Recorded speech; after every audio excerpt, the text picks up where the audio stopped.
সকাল সকাল আব্বুর বকুনি খেয়ে চাকরির ইন্টারভিউ দিতে বের হলাম। না জানি আজ কপালে কি আছে। তবে আমি নিশ্চিত জবের জন্য আমি সিলেক্ট হব না, কারণ আগেও প্রায় 10 জায়গায় ইন্টারভিউ দিয়েছি, আর প্রতিবারই ফলাফল এসেছে আমি সিলেক্ট হইনি। এটা নিয়ে আমার যে মাথা ব্যথা, তার থেকেও আব্বুর মাথা ব্যথা বেশি। সব সময় শুধু কথা শোনাবে, চাকরিতে আমি সিলেক্ট হই না, সেটা কি আমার দোষ? সে যাই হোক, এখন আমার পরিচয় দেওয়া যাক। আমি হিমেল মেহরাজ, বাবা মায়ের একমাত্র সন্তান। আর শুনতে হবে না, আস্তে আস্তে সব জানতে পারবেন। ইন্টারভিউ রুমের বাইরে বসে আছি, এমন সময় একজন আমাকে ভিতরে যেতে বললেন, আর বসে না থেকে রুমে গেলাম। স্যার, আসবো? কথাটি বলে ভিতরে থাকা মানুষটাকে দেখে নিজের কলিজা কেঁপে উঠল, কারণ সামনে সুমাইয়া। সুমাইয়াকে দেখে পাটা কাঁপতে শুরু করে দিচ্ছে। এই যে মিস্টার, আপনি কি ভেতরে আসবেন নাকি ওখান থেকে চলে যাবেন? মানে? কি মানে করছে? ইচ্ছা না থাকলে চলে যেতে পারেন। কথাটি শুনে মন চাইছে শালাকে ইচ্ছা মতো পিটাই, কিন্তু আব্বুর জন্য কিছু বলতে পারছি না। আর কোনো কথা না বাড়িয়ে ভিতরে ঢুকলাম। Please sit. জি। শামীম সাহেব এবং রেজাউল সাহেব, আমি একাই এনার ইন্টারভিউ নেব, তো প্লিজ আপনারা কোনো কিছু বলবেন না। জি ম্যাডাম। সুমাইয়ার এমন কথা শুনে হার্টবিট বেড়ে গেল। এখন কি বলে আল্লাহ ভালো। সো মিস্টার হিমেল, এই যাবৎ কয়টা ইন্টারভিউ দিয়েছেন? মাত্র 10টা। 10টা দিচ্ছেন, সেটাও আবার মাত্র? জি। আপনার কি এখনো লুচ্চামি করার অভ্যাস আছে? সরি, আমাকে দেখে কি তাই মনে হয়? দেখে তো অনেক কিছুই হয়। এখন বলুন, আপনার কি কোনো গার্লফ্রেন্ড আছে? সুমাইয়ার কথা শুনে মন চাইছে শালিকে ধরে ইচ্ছে মতো পিটাই। কখন কি বলতে হয় এটাও হয়তো জানে না। কি হলো, কথা বলছেন না কেন? জি, মানে ছিল, বাট এখন নাই। কেন, সময় শেষ তাই? না, তবে তার বাপের অনেক টাকা, যার জন্য অনেক অহংকার ছিল, তাই ছেড়ে দিছি। কি বললি তুই? আমি অহংকার করতাম? আরে আপনি রাগ করছেন? আমি কি আপনাকে বলছি নাকি? ম্যাডাম, উনি তো অন্য কারো কথা বলছেন। ওকে, আমি সরি, এখন আপনি যেতে পারেন। ঠিক আছে, তবে ম্যাডাম, আপনি আগের থেকে অনেক কিউট হয়েছেন। কেন, আগে কি খারাপ দেখছিলাম? শুধু খারাপ না, একদম পেতনি। আর কিছু না বলে দৌড়ে বাইরে চলে এলাম। থাকলে না জানি পেতনি শালি আমার ঘাড় মটকাতো। বাইরে বের হয়ে হাঁটতে লাগলাম। আমি জানি এই জবটাও হবে না। আর অফিসে যে সুমাইয়ার সম্পর্কে বললাম অহংকারী আর পেতনি, সেটা একদম ডাহা মিথ্যে কথা। অহংকার জিনিসটা আসলে কি, সুমাইয়া নিজেও আদৌ জানে কিনা সন্দেহ। ওর বাবার এত টাকা থাকার পরেও ভার্সিটি যেতে রিক্সা করে, আর আমি যে একটা ফকির, যাকে কিনা কোনো কিছুই গিফট করতে পারিনি। তবে সুমাইয়ার এগুলো নিয়ে মাথা ব্যথা ছিল না, বরং সে নিজেই আমাকে পকেট খরচে টাকা দিত। আর পেতনিটা সুমাইয়াকে দেখলে পরীরাও হিংসা করবে। নীল শাড়ি, খোলা চুল, হাতে ভিন্ন রকম চুড়ি, আর কপালে ছোট একটা টিপ, ব্যাস, যে কেউ ওকে দেখে ফিদা হয়ে যেতে পারবে। সে যাই হোক, এসব ভেবে আর লাভ নাই। আমি জানি এই জব আর হবে না। বাসায় গিয়ে ফ্রেশ হয়ে ঘুমিয়ে গেলাম। রাতে খেয়ে দিয়ে ঘুমিয়ে ফেসবুকিং করছি, এমন সময় একটা অপরিচিত নাম্বার থেকে কল আসলো। আসসালামু আলাইকুম, কে বলছেন? আমি সুমাইয়া, তোর এক্স। ওই শালি, তুই আবার আমারে কল করছিস কেন? করতে হলো, কারণ আমার বাবুটা এখনো যে চাকরি করে না, তাই চাকরি দেওয়ার জন্য কল করলাম। আমি তোর বাপের চাকরি করতে পারবো না। কেন পারবে না? এমনি পারবো না, রাখ তুই। সুমাইয়াকে কিছু বলতে না দিয়ে কেটে দিলাম। আর হ্যাঁ, ওকে আমি তুই করে বললাম, এটারও কারণ আছে। আমি চাই না আমার মতো বেকারকে সুমাইয়া ভালোবাসুক। মাঝে মাঝে সুমাইয়াকে মনে পড়তো, তখন অনিচ্ছা সত্ত্বেও চোখ দিয়ে জল গড়িয়ে পড়তো। মেয়েটার সাথে সবসময় খারাপ করেছি।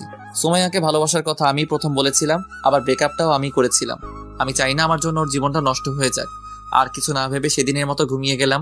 পরের দিন সকালে নাস্তা করার পর আড্ডা দেওয়ার জন্য বাসা থেকে বের হলাম। কিরে, আজ এত সকাল সকাল? না রে, এমনি। আর বাসায় থাকতেও ভালো লাগে না। সবসময় আব্বুর চাকরি নিয়ে কথা বলা ভালো লাগে না। শুধু কি তুই একাই শুনিস, আমি শুনি না? তবে আব্বু ঠিকই বলে, আর কতদিন এভাবে চলবে? ঠিক আছে, এসব বাদ দে। রাহুল, সিগারেট দে। কেন? আরে শালা, খাবো। কিন্তু হিমেল। আজ আমিও খাবো।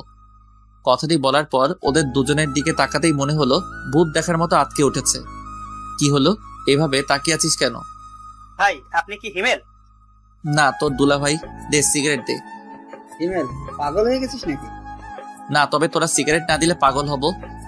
এক প্রকার জোর করে ওদের থেকে সিগারেট নিয়ে খেতে লাগলাম। কখনো সিগারেট খাইনি, তবে আজ কেন এটাই ভালো লাগছে। ওদের সাথে আরো কিছু সময় আড্ডা দিয়ে বাসায় চলে এলাম। বাসায় এসে গোসল করে রুমে বসে আছি, এমন সময় আব্বু রুমে আসলো। হিমেল, তোমার চাকরি কি হলো? জানি না। তোমাকে কল দেয়নি? না। একদম মিথ্যা বলবে না। অফিসের বস আজ বাসায় এসেছিল। মানে? তোমার এত মানে মানে করতে হবে না, কাল থেকে তোমার জয়েনিং। কিন্তু আব্বু, আমি এই জব করতে পারবো না। দেখো হিমেল, আমি আর কতদিন এভাবে সংসার চালাবো? এবার না হয় তুমি কিছু করো। জানি না তোমার এই জবটা করতে কি সমস্যা, আর জানতেও চাই না। তবুও তুমি এই জবটা করো, নিজের জন্য না হলেও আমাদের জন্য করো। আব্বুর মুখের উপর আর কিছু বলতে পারলাম না, তাই রাজি হয়ে গেলাম। তবে যতটা সম্ভব সুমাইয়াকে এড়িয়ে চলতে হবে।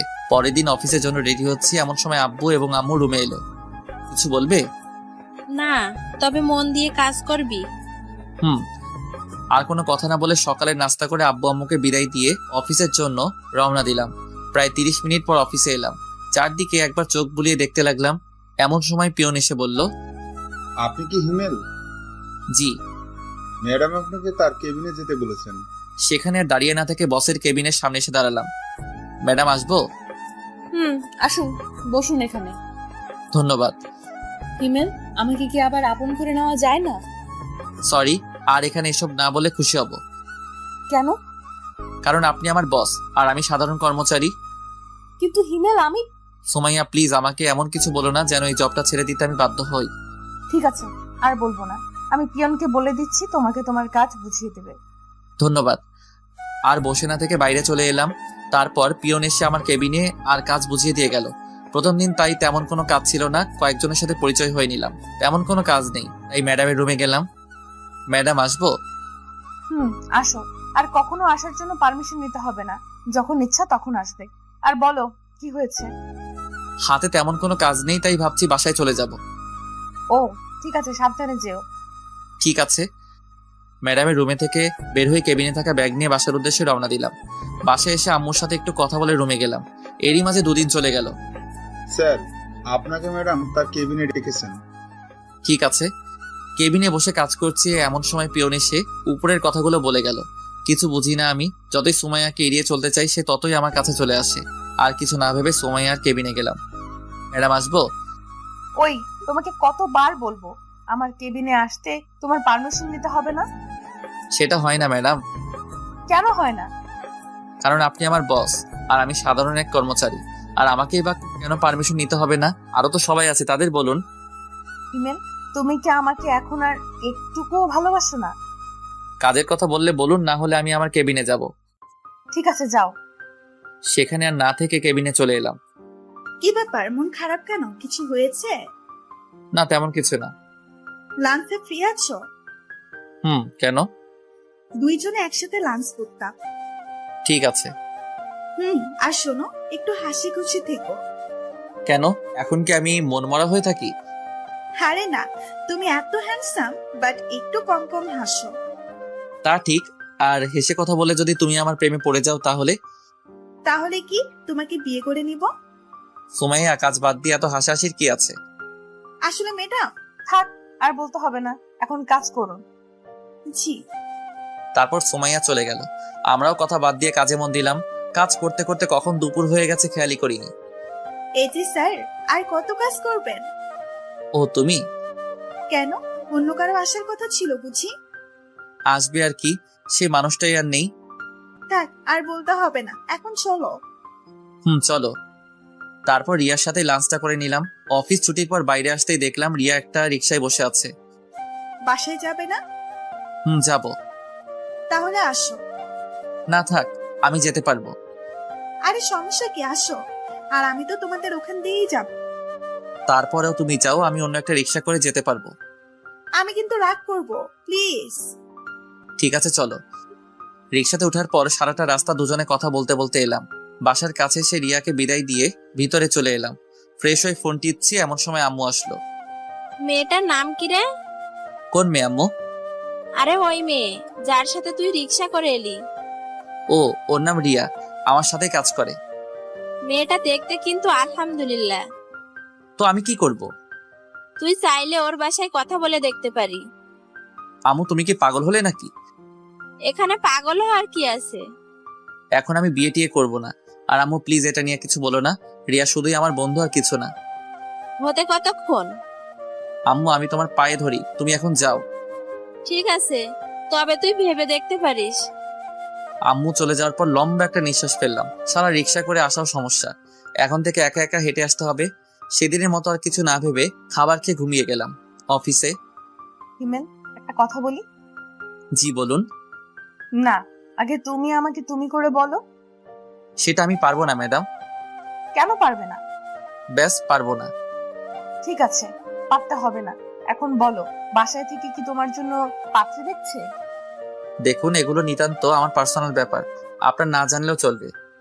প্লিজ বলো। ওই শালি, তোকে আমি বলতে যাব কেন? তুমি আমাকে বকা দিলা, আজ মনে হচ্ছে প্রথম দিলাম। তাই বলে অফিসে? দরকার হলে আরো দিব। তোর সমস্যা? আমার সমস্যা না হলে কার হবে?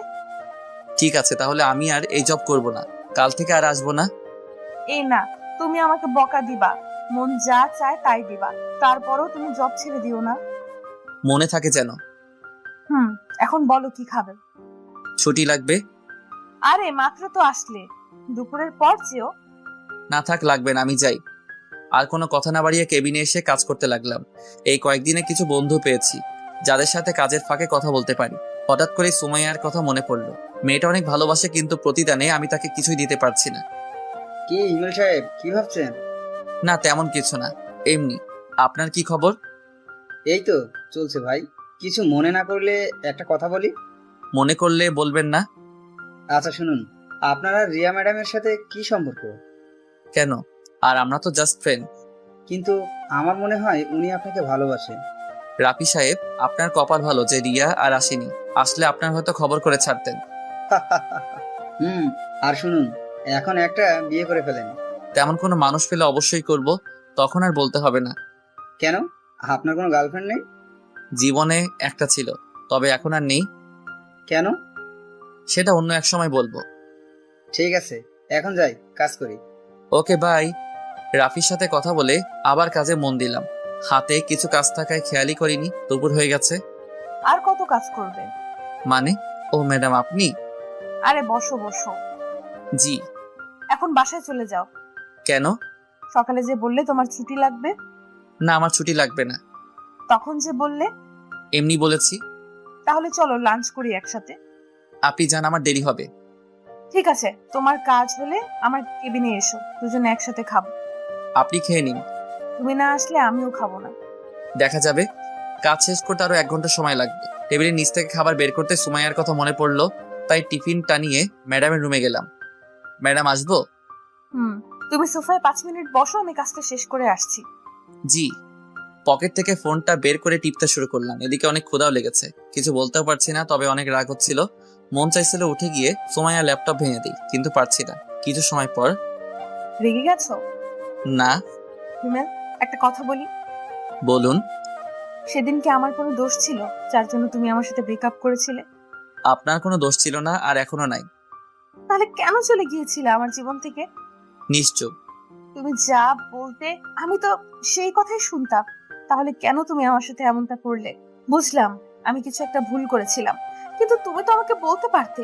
তা না করে হুট করে একদিন এসে বললে আমাদের ভালোবাসা রাখা সম্ভব না। কি হয়েছিল তোমার? নিশ্চুপ, কারণ তার কথার কোনো উত্তর দেওয়ার মতো ভাষা আমার নেই। প্লিজ হিমেল, কথা বলো। লাঞ্চ করবেন নাকি চলে যাব? কথাটি শুনে সুমাইয়া একটা দীর্ঘশ্বাস ফেললো। ঠিক আছে। তারপর লাঞ্চ শেষ করে নিজের কেবিনে চলে আসলাম। তোর অফিস কেমন চলছে? এই তো আম্মু, চলছে। আচ্ছা শোন, আগামীকাল আমি আর তোর আব্বু তোর মামার বাসায় যাব, তুই কি যাবি? না আম্মু, অফিসে কাজের চাপ অনেক। কিন্তু ওই পাগলিটা তো আমাদের দুজনের মাথা খেয়ে ফেলবে। তোমরা এবার ম্যানেজ করে নাও। ঠিক আছে, তুই এখন রেস্ট নে। রুমে বসে ফোন টিপছি, এমন সময় আম্মু আসলো। আর এসে যা বললো তা তো শুনতেই পেলেন। আম্মু বলল যে পাগলি, আপনারা আবার আমার গার্লফ্রেন্ড ভাববেন না। পাগলিটার নাম নীলা, অনেক পিচ্ছি, তবে ওর কথা বলা আর শাসন করা সবার মন মুগ্ধ করার মতো। সে যাই হোক, আম্মু চলে যাওয়ার পর আরো কিছু সময় বন্ধুদের সাথে ফোনে কথা বলে ঘুমিয়ে গেলাম। পরের দিন আব্বু আম্মুকে স্টেশন অব্দি এগিয়ে দিতে গিয়ে অফিসের জন্য অনেকটা দেরি হয়ে গেছে, প্রায় 45 মিনিট। না জানি সুমাইয়া আজ কি বলে, তবে ও কিছু বলবে আমার মনে হয় না, কারণ সুমাইয়া আমাকে দেখে অনেকটা ভয় পায়। কেন পায় জানি না। কেবিনে বসে কাজ করছি, এমন সময় রিয়া ডাকলো। এই যে হিমেল সাহেব, আজ এত দেরি হলো কেন? একটু কাজ ছিল। তা কাজটা কি শুনি? বউকে রান্না করে খাওয়াচ্ছিলেন নাকি? থাকলে তো খাওয়াবো, আসলে আব্বু আম্মুকে স্টেশনে এগিয়ে দিতে গিয়েছিলাম। কেন? ওনারা কোথাও গেল নাকি? মামার বাসায়। ও, এখন বলো আমাকে কেমন লাগছে? রিয়ার এমন প্রশ্ন শুনে কিছুটা অবাক হলাম। আরে অবাক হচ্ছ কেন? আজ আমাকে কেমন লাগছে সেটা জানতে চেয়েছি। রিয়ার সাথে এতটা সময় কথা বলছিলাম, কিন্তু খেয়ালই করিনি রিয়া আজ শাড়ি পরে আসছে। আরে বাহ, আজ শাড়ি পরার কারণটা কি শুনি? কেন, আমার বুঝি শাড়ি পরা বারণ? বারণ হবে কেন? কখনো পরো না তাই জিজ্ঞাসা করলাম। আগে আমার উত্তর দাও। সুন্দর লাগছে। শুধু সুন্দর? শুধু কেন হবে, অনেক অনেক বেশি সুন্দর লাগছে। যে কেউ আজ তোমার প্রেমে ফিদা হয়ে যাবে। কাউকে পড়তে হবে না, শুধু তুমি বললেই হবে। কি বললে? কিছু না। ঠিক আছে, এখন কাজ করো। হুম। তারপর দুজনে আর কথা না বলে কাজে মন দিলাম। কিছু সময় পর পিয়ন এসে রিয়াকে ম্যাডামের রুমে যেতে বলল। সেদিকে কান না দিয়ে নিজের মতো কাজ করতে লাগলাম। প্রায় 15 মিনিট পর ম্যাডামের রুম থেকে রিয়া বের হলো। তবে সাথে আরেকটা মেয়েকে দেখলাম। তবে মেয়েটাকে অনেক চেনা চেনা লাগছে, কিন্তু সে কে মনে করতে পারছি না। এত ভেবে আমার কাজ নাই, তাই আবার কাজে মন দিলাম। কিন্তু কপালটা খারাপ, তাই শান্তি মতো কাজটা করতে পারলাম না। কারণ সোমাইয়া তার কেবিনে আমাকে ডেকে পাঠিয়েছে। বিরক্তিকর নিঃশ্বাস ফেলে ম্যাডামের রুমে গেলাম। ম্যাডাম আসবো? আসো। আজ এত দেরি হলো কেন? একটু কাজ ছিল। ওকে। আর রিয়ার সাথে তোমার এত কি কথা থাকে? ফ্রেন্ড, কথা বলতেই পারি। ফ্রেন্ডস নাকি অন্য কিছু? দেখুন। কি বলবে তুমি? তুমি কি মনে করেছো আমি কিছু দেখতে পাই না? আমি সব সময় তোমাদের উপর নজর রাখি। আমি রিয়ার সাথে কি কথাটাও বলতে পারবো না? না, পারবে না। কেন পারবো না? আমি বলছি তাই। সোমাইয়া, তুমি যেটা ভাবছো আসলে সেটার কিছুই না। আমাকে শেখাতে হবে না, যাও কাজ করো। আর ওর সাথে যেন কথা বলতে না দেখি। আর যদি বলি? সেটা পরে বুঝতে পারবে। সেখানে আর কিছু না বলে কেবিনে চলে এলাম। নিজের উপর অনেক রাগ হচ্ছে। কেন যে চাকরিটা করতে গেলাম? এখন যদি চাকরি ছেড়ে দেই তাহলে আব্বু অনেক কষ্ট পাবে। আর রিয়ার সাথে কথা না বললে কি বা হবে। এখন থেকে রিয়াকে একটু এড়িয়ে চলতে হবে। রিয়ার দিকে লক্ষ্য করতে দেখলাম নতুন মেয়েটাকে কাজ শেখাচ্ছে। আমিও আর কিছু না ভেবে কাজ করতে লাগলাম। সবার প্রায় টিফিন খাওয়া শেষ, শুধুমাত্র আমি ছাড়া। কারণ সকালে আব্বু আম্মুকে বিদায় দিতে গিয়ে টিফিনটাই আনা হয়নি। ঘড়ির দিকে তাকাতেই দেখলাম 2:30 বাজে। অফিসের বাইরে এসে একটা দোকান থেকে সিগারেট নিলাম। ভিতরে হয়তো খেতে দিবে না। সিগারেট খেতে খেতে অনেকটাই চিন্তা দূর হলো, তাই আর বাইরে না থেকে অফিসের ভিতরে চলে এলাম। কাজ করতে যাব এমন সময় আব্বুর কল। হ্যাঁ আব্বু, ঠিক মতো পৌঁছে গেছো? প্রায় 30 মিনিট আগে আসছি। বাসার সবাই কেমন আছে? সবাই ভালো, শুধুমাত্র নীলা ছাড়া। কেন? আমার গার্লফ্রেন্ডের কি হয়েছে? সেটা ওর থেকেই শুনো। ঠিক আছে, দাও। তুমি আসলে না কেন? এখন তো আগের মতো না, এখন আমি কাজ করি, তাই না? তাই কি হয়েছে? অফিসের ম্যাডাম ছুটি দেয় না তো। তাই বলে তুমি আসবে না? ঠিক আছে, আমার বুড়ি গার্লফ্রেন্ড কিছুদিন পর আমি যাব। প্রমিস করো। ওকে, প্রমিস। এখন রাখি। কিন্তু আমার পাপ্পি। ভাইয়া এত হেসো না, পেট ব্যথা করবে। ঠিক আছে বুড়ি। বাই। নীলার সাথে কথা বলে কল কেটে দিলাম। ফোনটা ডেস্কের উপর রাখতেই দেখলাম রিয়া কেমন করুণ আর্তনাদে তাকিয়ে আছে। হয়তো কিছু বলতে চাইছে, চোখটাও ঝলমল করছে। হঠাৎ সোমাইয়ার কথা মনে পড়তে সেদিকে আর চোখ না দিয়ে কাজে মন দিলাম। কিন্তু ক্ষুধার জন্য বারবার কাজে মন বসছে না। চলে গেলাম ম্যাডামের কেবিনে। ম্যাডাম আসবো? বলো কি হয়েছে? একটু ছুটি লাগতো। কেন? ভালো লাগছে না, আর হাতের কাজ সব শেষ। আজকে ছুটি হবে না, এমনিতেই আজ লেট করে এসেছো অফিসে। এই নাও ফাইল, যাও কাজ করো। কিন্তু ম্যাডাম। কোনো কিন্তু না, কাল সকালের মধ্যে ফাইলটা আমি কমপ্লিট চাই। সোমাইয়াকে কিছু না বলে ফাইলটা নিয়ে ডেস্কে চলে এলাম। খুব রাগ হচ্ছিল, ফাইলটা ছুঁড়ে ডেস্কে মারলাম। কি ভাই, রাগ করছেন নাকি? ম্যাডাম কিছু বলেছে? আপনি আপনার কাজ করুন। আর কোনো কথা না বলে কাজ করতে লাগলাম। ক্ষুধার্ত পেটে কাজ করতে একদম ভালো লাগছিল না। কিন্তু আমি তো সুমাইয়ার কাজের গোলাম, তার গোলামি ছাড়া আমার বা আমাদের সবার কি করার আছে। একাধারে কাজ করতে লাগলাম। হিমেল, বাসায় যাবে না? হাতে একটু কাজ আছে, সেটা শেষ করে বাসায় যাব। তুমি যাও। ঠিক আছে, বাসায় গিয়ে একটা কল করো। এত দরদ দেখাতে হবে না, যার যার কাজ সেই করুন। ভুলে যাবেন না এটা কাজের জায়গা, কথা বলার জায়গা নয়। Sorry madam. রিয়া তুমি চলে যাও। রিয়া আর কিছু না বলে চলে গেল। সুমাইয়ার দিকে তাকিয়ে দেখলাম অনেকটা রেগে গেছে। সেদিকে আর খেয়াল না করে কাজ করতে লাগলাম।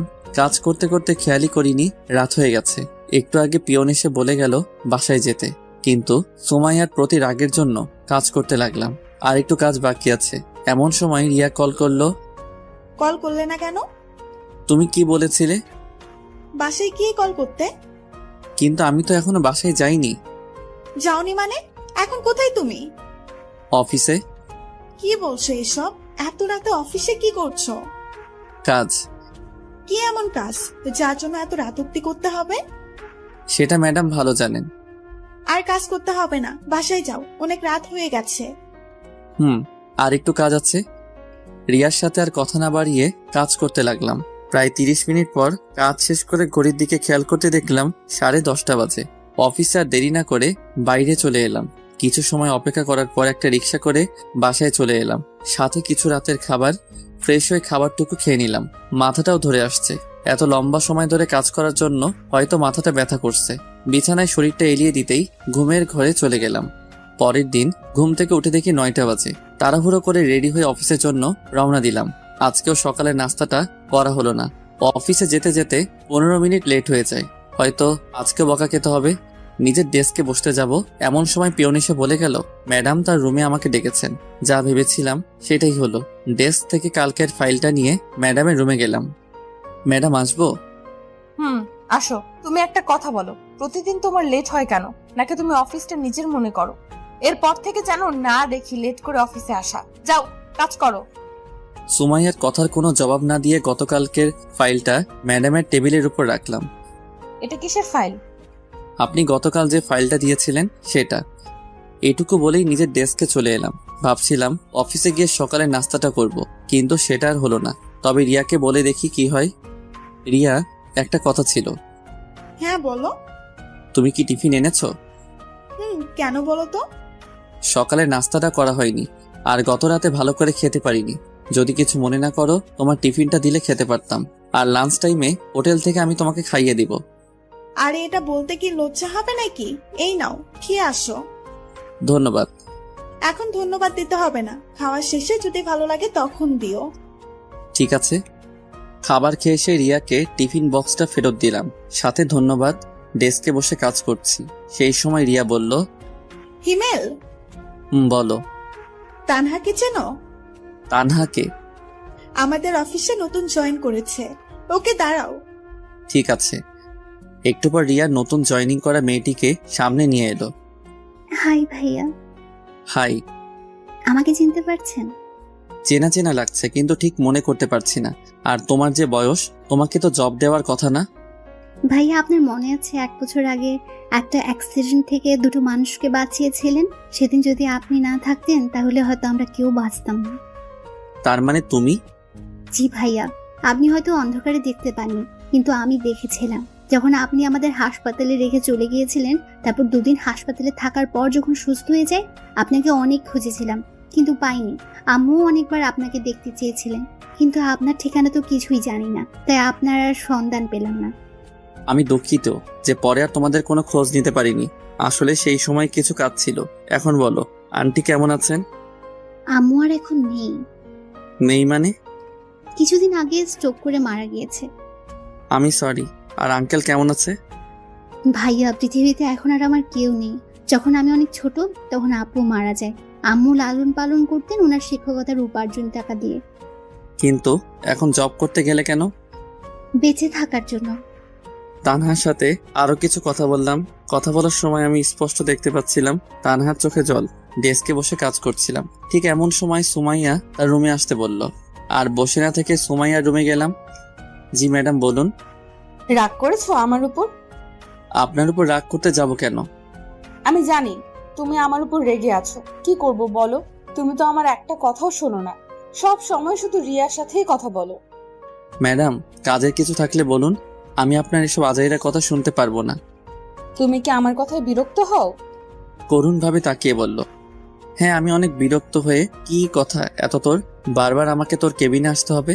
আমি তোর কাজ করি ঠিক আছে, কিন্তু তাই বলে আমি তোর অন্য কথা শুনতে পারবো না? তোর কাজ হলেই হলো, এতে তুই যদি আমাকে তোর অফিসে রাখিস তাহলে রাখ, না হলে আমি তোর অফিসে আর কাজ করতে পারবো না। তুমি আমাকে তুই করে বললে? হ্যাঁ বলছি, কি করবি তুই? কিছু না, যাও তুমি কাজ করো। সেখানে আর এক মুহূর্তের জন্য না দাঁড়িয়ে ডেস্কে চলে এলাম। রাগের মাথায় কি থেকে কি বললাম আল্লাহ ভালো জানেন। কাজ করতে করতে প্রায় দুপুর হয়ে গেছে, মানে লাঞ্চের সময়। এই যে স্যার, হ্যাঁ বলো। যাবে না? কোথায় যাব? কোথায় মানে, তোমার মনে নেই? কি বলেছিলাম মনে পড়ছে না। ঠিক আছে, মনে করতে হবে না, আমি গেলাম, থাকো তুমি। আরে রাগ করছো কেন? লাঞ্চ করতে তো যাবই, তুমি তানহাকেও ডেকে আনো। কেন? আমি বলছি তাই। ঠিক আছে, ডেকে আনছি, তুমি একটু অপেক্ষা করো। রিয়া চলে যাওয়ার পর চেয়ারে বসে ভাবছি কি করা যায়। হঠাৎ কাঁধে কারো হাতের স্পর্শ পেয়ে ঘুরে তাকালাম, দেখলাম সুমাইয়া। কিছু বলবেন? লাঞ্চ করবে না? করব। তাহলে আমার কেবিনে আসো। আজ একসাথে লাঞ্চ করতে পারবো না, সকালে রিয়া টিফিন খেয়েছি, তাই এখন তাকে খাওয়াতে হবে। ওর টিফিন খেতে হবে কেন? কারণ আব্বু আম্মু বাসায় নেই। ও আপনি খেয়ে নিন। ঠিক আছে। সুমাইয়া চলে যাওয়ার পরপরই রিয়া আর তানহা এলো। তাদের কোনো কথা বলতে না দিয়ে বললাম, চলো। কোথায় ভাইয়া? লাঞ্চ করতে। কিন্তু আমি তো টিফিন এনেছি। তাতে কি, আজ না হয় আমাদের সাথেই খেলে। ঠিক আছে চলুন। রিয়া, একটা কথা বলার ছিল। বলো। তোমার বাসায় কে কে থাকে? বিয়ের প্রস্তাব দিবে নাকি? ওই চুপ করো, আগে যা বলছি তার উত্তর দাও। আমি, আব্বু আম্মু আর ছোট একটা ভাই। ভাই কি করে? ক্লাস 3-তে পড়ে। তাহলে গুড। আরে কিসের গুড, বলবে তো? তোমার বুঝতে হবে না, আগে রেস্টুরেন্টে ঢুকো, তারপর সব বলছি। ঠিক আছে। অফিসের পাশে একটা রেস্টুরেন্টে গেলাম। ভিতরে যাওয়ার পর 3জন খাবার অর্ডার করলাম, তারপর খেতে শুরু করলাম। তানহা, তুমি কোন ক্লাস অবধি পড়াশোনা করেছো বা এখনো করো? ইন্টার প্রথম বর্ষের এক্সাম দিয়েছি। সেটা তো অনেক আগে হয়েছে। রিয়া, তুমি চুপ করে খাও। ওকে। তানহা বলো। জি ভাইয়া, রিয়া আপু ঠিকই বলেছেন, অনেকদিন আগে এক্সাম দিয়েছি, 2 দিন আগে রেজাল্ট দিয়েছে। বুঝলাম, এখন তোমার ইচ্ছা কি? এখন আর কোনো ইচ্ছে নেই। মানে আর পড়াশোনা করবে না? ইচ্ছে ছিল, আর আম্মুরও অনেক ইচ্ছে ছিল বড় হয়ে আমি শিক্ষিকা হব, কিন্তু আগে তো বাঁচতে হবে তাই না? তোমার রেজাল্ট কি হয়েছে? ভাইয়া এগুলো বাদ দিন, যেটা বললাম সেটা বলো। প্রথম হয়েছি। বলেই কান্না করে দিল। আরে কান্না করছো কেন? ওকে আমি কান ধরছি, আর কখন এসব বলবো না। ভাইয়া আপনার কথা শুনে কান্না পাইনি, কান্না পেয়েছে আম্মুর কথা মনে পড়ে। আম্মুকে বলেছিলাম এবারও আমি প্রথম হব, কিন্তু আমার কি কপাল দেখুন, আম্মু আমার রেজাল্টটাও শুনে যেতে পারেনি। ঠিক আছে, এখন খাও। আর রিয়া, ওই কি হলো তোমার? ওই রিয়া, আও, মাইলে কেন? এত সময় ধরে থাকছি, শুনতে পাও না? তুমি তো চুপ করে খেতে বলবে। আমাদের কথা বলা দেখে তানা ফিক করে হেসে দিল। যাক, আজ রিয়ার জন্য হলেও মেয়েটা হাসলো, সব সময় তো চুপ করে থাকে। বলো কি বলবে? আজকে তানহা তোমার বাসায় থাকবে। মানে ভাইয়া আমি রিয়াপুর বাসায় থাকতে যাবো কেন? আমি বলছি তাই। কিন্তু ভাইয়া। আমাকে কি পর ভাবো? না, কিন্তু ভাইয়া। তাহলে যা বলছি তাই শোনো। আর রিয়া, তোমার বাসায় কি সমস্যা হবে? একদম না। ঠিক আছে, যা বললাম তাহলে সেটাই করো। তারপর আরো কিছু কথা বলতে বলতে লাঞ্চ শেষ করে অফিসে চলে এলাম। কিছু সময় কাজ করার পর আম্মুকে কল করলাম। আম্মু, তোমরা এখনই বাসায় চলে আসো। কিন্তু কেন? আগে আসো, তারপর আর আমার বুড়ি গার্লফ্রেন্ডটাকে সাথে নিয়ে এসো। ঠিক আছে, আসছি। আর কোনো কথা না বলে কল কেটে দিলাম। তারপর আবার কাজে মন দিলাম, কিন্তু বারবার একটা পয়েন্টে এসে আটকা পড়ছি। অনেকবার চেষ্টা করেও কাজটা করতে পারলাম না, তাই ভাবলাম সুমাইয়ার কাছে যাই, যেই ভাবা সেই কাজ। ম্যাডাম আসবো? আসো। এই জায়গায় একটু সমস্যা হয়েছে। একটু ভাবার পর সুমাইয়া নিজেই কাজটা সলিউশন বের করে দিল। ধন্যবাদ। ম্যাডাম, কিছু কথা বলি। বলো। আমি আপনাকে এত অপমান করি, তারপরেও কেন রাগ করেন না? ভালোবাসার মানুষের প্রতি রাগ রাখতে নেই। ও ঠিক আছে, বাই। ম্যাডামের কেবিন থেকে বের হয়ে আবার নিজের কাজে মনোযোগ হলাম। অফিস টাইম শেষ, তাই বাসায় যাওয়ার জন্য রেডি হতে লাগলাম। একটু আগে রিয়া আর তানহা চলে গেছে, বাইরে দাঁড়িয়ে আছি। এমন সময় সুমাইয়া গাড়ি নিয়ে সামনে এলো। বাসায় যাবে না? যাব। গাড়িতে ওঠো। আমি যেতে পারবো, আপনি যান। চুপচাপ গাড়িতে উঠো। কথা না বাড়িয়ে সুমাইয়ার গাড়িতে উঠলাম। তোমার ড্রাইভার নেই কেন? সরি, তুমি করে বলে ফেললাম। সমস্যা নেই, আর ড্রাইভার রাখতে মন চায় না, তাই নিজেই চালাই। ও আচ্ছা, তোমার বাবা মা কোথায় গেছেন বললে না? মামার বাসায় গেছে কিছু কাজের জন্য। ও, আসবে কবে? আজকে। তোমার কলেজের কথা মনে পড়ে? পড়লেই বা কি, সেটা আমাদের অতীত, তাই না? কিন্তু সুমাইয়া, এটা নিয়ে আমি আর কথা বলতে চাই না, প্লিজ এসব আর বলো না। ঠিক আছে। তারপর দুজনেই নিশ্চুপ। কিছু সময় পর বাসার সামনে এসে সুমাইয়া আমাকে নামিয়ে দিয়ে চলে গেল। বাসার ভিতরে এসে ফ্রেশ হয়ে একটু ঘুমিয়ে গেলাম। ঘুম থেকে উঠে দেখি রাত 7টা বাজে। ফ্রেশ হয়ে বাইরে আসতে দেখলাম বুড়ি, তার মানে আব্বু আম্মু চলে এসেছে। ভাইয়া তুমি এমন কেন? আমি আবার কেমন? এই যে তুমি আমাদের এগিয়ে আনতে যাওনি, জানো আমি কত কষ্ট পেয়েছি। ওরে আমার বুড়িরে, কত কষ্ট পেয়েছে। চলো ডিয়ার গার্লফ্রেন্ড, আম্মুর কাছে যাই। যাবো না। কেন? আগে তুমি আমাকে কোলে নাও। আমার এত শক্তি নেই যে তোমাকে কোলে নিব। যাও, তোমাকে নিতে হবে না। এত বড় মানুষ আমার মতো 5 বছরের কিউট মেয়েকে কোলে নিতে পারবে না। বাবা কত রাগ, আসো বুড়ি। তারপর নীলাকে কোলে করে আম্মু আব্বুর কাছে গেলাম। আব্বু আম্মু, তোমাদের কিছু কথা বলার আছে। জানি না তোমাদের ফলাফল কি দাঁড়াবে, কিন্তু তোমরা প্লিজ আমার কথাটা রেখো। প্রয়োজন হলে কিছু সময় ভাবতেও পারো। আগে বলবি তো কথাটা কি? তানহার ব্যাপারে সব বললাম। এখন তুমি কি চাও?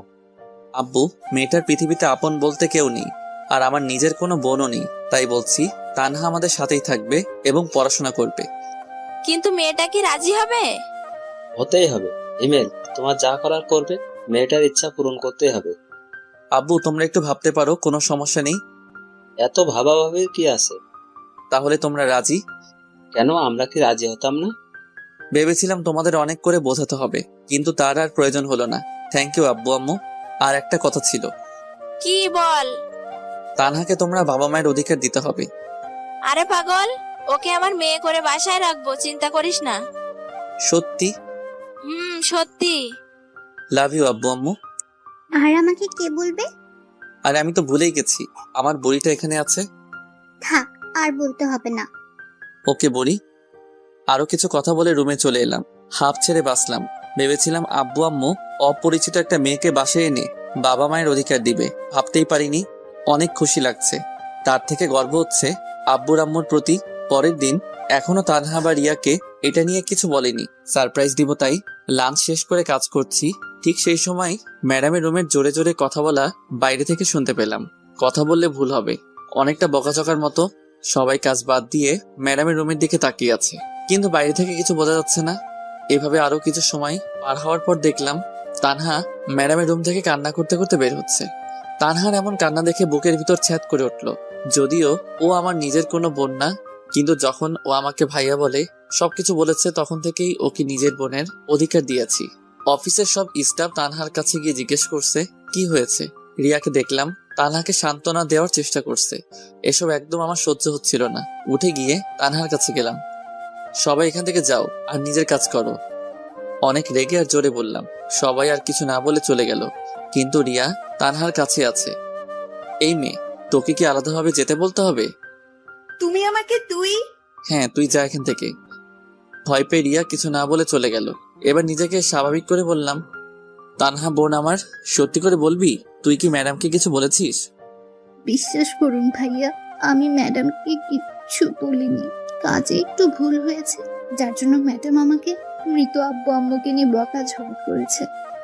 তানহার থেকে আর কিছু না শুনে তানহার হাত ধরে সুমাইয়ার কেবিনে গেলাম। তুই তানহাকে কি বলেছিস? ওর কাজে ভুল হয়েছে তাই বলেছি। তানহাকে সরি বল। ফানি, ওকে আমার সরি বলতে হবে নাকি? হ্যাঁ হবে। যদি না বলি? আমাদের কাছে এসে বলল, আর ওকে আমার জব দেওয়াই ভুল হয়েছে। কেন যে এমন একটা বাজে মেয়েকে জব দিতে গেলাম। সুমাইয়ার কথাগুলো সূচের মতো শরীরে বিঁধে যেতে লাগছিল। অনেক বেশি রাগ হচ্ছিল, তাই সহ্য করতে না পেরে অনেকটা শক্তি দিয়ে থাপ্পড় মারলাম। কি ভেবেছিস তোর যা ইচ্ছা তাই বলবি?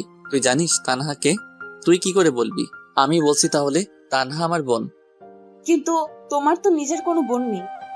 হ্যাঁ, সেটা পরশু অব্দি ছিল, কিন্তু গতকাল থেকে তানহা আমার বোন। যদিও ও আমার নিজের মায়ের পেটের বোন না, কিন্তু এখন থেকে তানহা আমার মায়ের পেটের বোন। আর তুই যে জবের জন্য তানহাকে বকা দিয়েছিস, সেই জব আজ থেকে ও করবে না। কালকের মধ্যে তুই রিজাইন লেটার পেয়ে যাবি। কথাগুলো বলে ডেস্ক থেকে ব্যাগটা নিয়ে তানহাকে সাথে করে অফিসের বাইরে চলে এলাম। ভাইয়া, ম্যাডামের সাথে এভাবে কথা বলা ঠিক হয়নি। সেটা আমি শুনতে চেয়েছি। না, কিন্তু জব ছেড়ে দিলে আমি বাঁচবো কি করে? ভয় পাচ্ছিস? তুই এখন আমার বোন। গতকাল আব্বু আম্মুকে সব বলেছি। কথাগুলো বলে তানহার দিকে তাকাতেই দেখলাম মেয়েটার চোখ দিয়ে জল গড়িয়ে পড়ছে, যা দেখতে আমার একদম ভালো লাগছিল না। তাই হাসানোর জন্য বললাম, তুই কি জানিস তুই কান্না করলে একদম পেতনির মতো লাগে। ভাইয়া, ঠিক আছে, আর বলবো না। আর সরি তুই করে বলছি। সরি কেন? এখন থেকে তুই করে আমাকে করবে। আর তুইও আপনি না তুই করে বলবি। ঠিক আছে। তারপর একটা রিক্সা করে সারাটা রাস্তা তানহার সাথে কথা বলতে বলতে বাসায় চলে এলাম। বাসার ভিতরে আসতেই আম্মুকে বললাম, আম্মু, ও তানহা। চুপ হারামজাদা, মায়ের কাছে মেয়েকে পরিচয় করিয়ে দিস, তোর লজ্জা করে না একটু? আম্মুর কথা শুনে তানহা হেসে দিল। তাই বলে, চুপ কর। তানহা মা, আয় আমার সাথে। তানহাকে সাথে করে নিয়ে আম্মু রুমে চলে গেল। আপনাদের হয়তো বলা হয়নি, আমাদের বাসা 3 তলা। উপরে আমরা থাকি আর নিচে 2 তলা ভাড়াটে থাকে।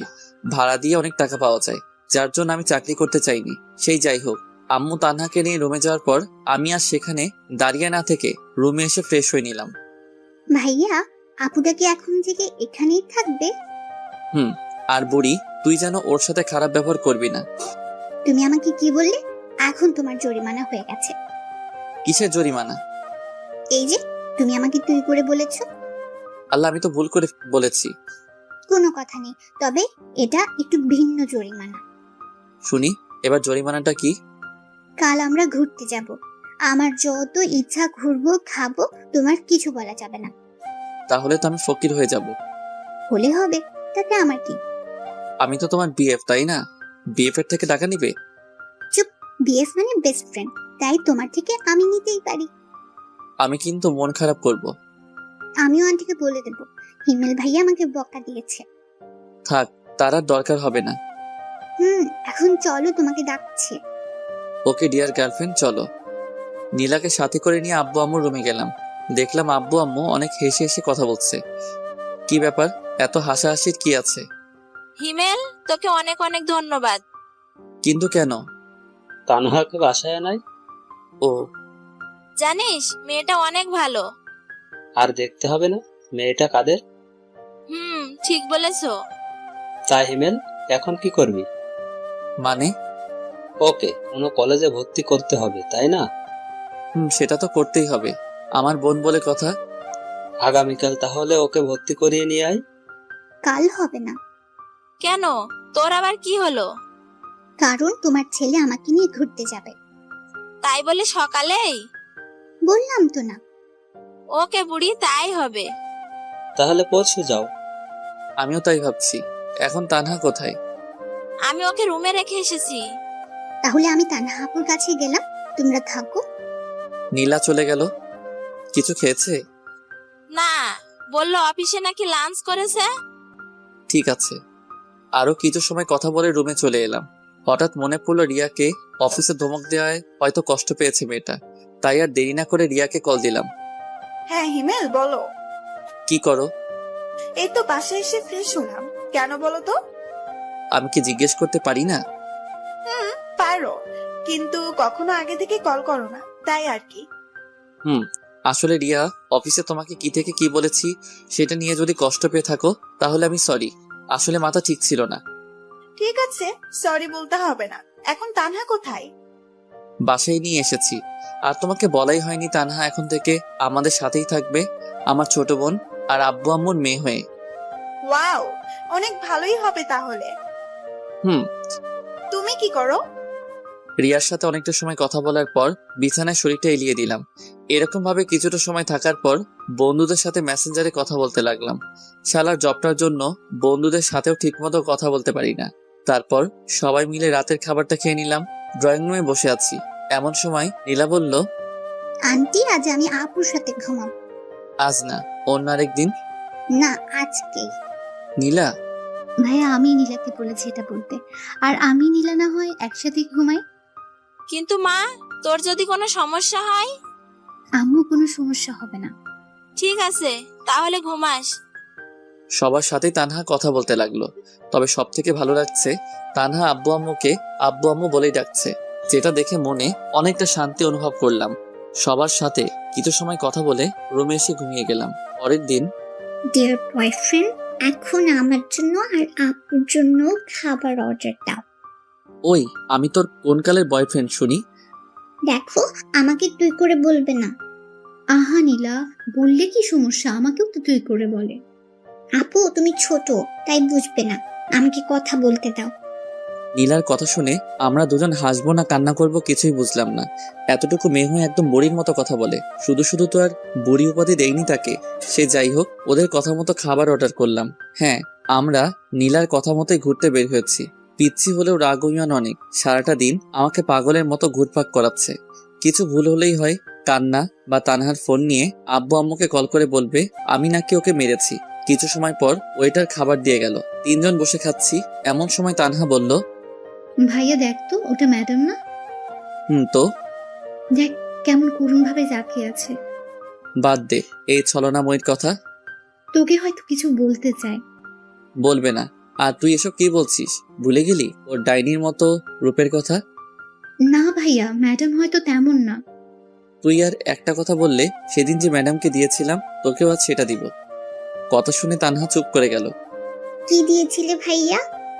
মিষ্টি। আবে ডার্লিং, তাই? কি মিষ্টি? থাপ্পড় মিষ্টি খাবে?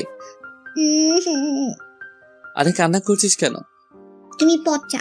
তানহা আপু চলো আমরা বাসায় যাই, ভাইয়ার সাথে থাকবো না। বোন আমার, প্লিজ কান্না থামাও। ঠিক আছে, আমরা এখনই চলে যাব। ভাইয়া চলো এখন বাসায় যাই। ঠিক আছে চলো। নীলার কান্না দেখে বাসায় যেতে রাজি হলাম। তানহা নীলাকে দাঁড় করিয়ে বিল দিতে গেলাম। কিন্তু বিল দিয়ে এসেই অনেক অবাক হলাম। সুমাইয়া ওদের দুজনের সাথে হেসে হেসে কথা বলছে। ভাইয়া তুমিও তাহলে প্রেম করেছো? হঠাৎ তানহার এমন কথা শুনে অবাক না হয়ে পারলাম না, কিন্তু নিজেকে স্বাভাবিক করে বললাম, কিসের প্রেম? থাক আর বলতে হবে না, ম্যাডাম আমাদের সব বলেছে। কি বলেছে? এই যে তোমার আর ম্যাডামের রিলেশনশিপের কথা। চুপ। আর ওই আপনার লজ্জা লাগে না এসব কথা সবাইকে বলতে? নিজের ননদিকেই তো বলছি। কিসের ননদ? তোমার সাথে আমার বিয়ে হলে তো তোমার বোন আমার ননদ হবে, তাই না? বিয়ে? সেটাও আবার তোমাকে? হাস্যকর। দেখা যাবে। দেখতে পারবে। এখন বলো, অফিসে যাওনি কেন? আমার জন্য। মানে? নীলা প্লাস তানহা। আগামীকাল আসবে কি? না। কেন? কাল তানহাকে কলেজে ভর্তি করাতে হবে। তাহলে জবের কি হবে? ওর জব করতে হবে না? সেসবের জন্য এখনো রেগে আছো? আর আমি তানহার জন্য ক্ষমা চেয়ে নিচ্ছি। রাগ না। আর তুমি সেদিন ওর সাথে খারাপ ব্যবহার না করলেও ওকে আর জব করতে দিতাম না। এখন ওর ইচ্ছাটাই পূরণ করার প্রচেষ্টা করবে। ও নীলা, তানহা চলো। চলো। সুমাইয়ার সাথে আর কোনো কথা না বলে বাসায় চলে এলাম। একদিন বাসায় কিছু কাজ করার জন্য অফিসে যেতে পারিনি। কাজ বলতে তানহাকে নতুন কলেজে ভর্তি করা। অফিসে ঠিক উল্টো দিকে তানহার কলেজে, তাই ওকে এগিয়ে দেওয়ার সময় পাই না। তবে বাসা থেকে কলেজের দূরত্ব 5 মিনিটের। সে যাই হোক, অফিসে বসে কাজ করছি, এমন সময় সুমাইয়া এলো। কি করছো? দেখছেন না কি করি? তুমি সব সময় এমন করো কেন? তো কেমন করব? বিরক্ত করবেন না প্লিজ, আপনি এখন যান। সুমাইয়া আর কিছু না বলে চলে গেল। লাঞ্চ টাইমে একা বসে আছি, এমন সময় সাইফ এলো। হিমেল ভাই, কি খবর? এই তো আপনার। ভালো ভাই, একটা হেল্প লাগবে। বলুন কি হেল্প লাগবে? আপনি আগে বলুন, রাজি হবেন? রাজি হওয়ার মতো কথা হলে অবশ্যই রাজি হব। ভাই, আমার আসলে রিয়াকে ভালো লাগে। তো আপনি যদি ওকে একটু বলতেন। দেখুন সাইফ ভাই, আপনি ওকে ভালোবাসেন, তাই আমার মনে হয় এটা আপনার বলাই বেটার হবে। কিন্তু আপনি যদি ওকে বোঝাতেন। ঠিক আছে, বলবো। ধন্যবাদ। সাইফ চলে যাওয়ার পর আমিও এসে ডেস্কে বসলাম। রিয়া আপন মনে সে তার কাজ করছে। রিয়া, একটা কথা বলি। বলো। তুমি কি কাউকে ভালোবাসো?